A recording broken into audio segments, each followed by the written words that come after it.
Next practice everyday. Next మీరు ఏం చేయాలంటే ప్రతిరోజు ప్రాక్టీస్ చేయాలి. వెన్ ఐ వాజ్ లెర్నింగ్, నేను నేర్చుకునేటప్పుడు I spoke English even when I made mistakes.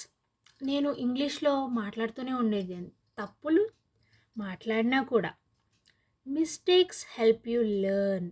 తప్పులు మనకి నేర్పిస్తాయి. So don't be afraid to speak.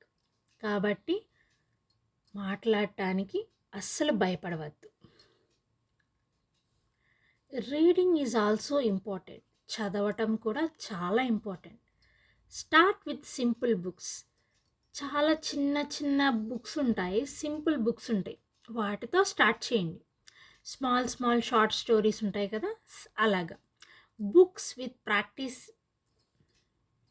Pictures help you understand better. Books with pictures help you understand better. బుక్స్లో pictures ఉంటాయి కదా, వాటితో ఇంకా బాగా మనకి బెటర్గా అర్థం చేసుకోవచ్చు అన్నమాట.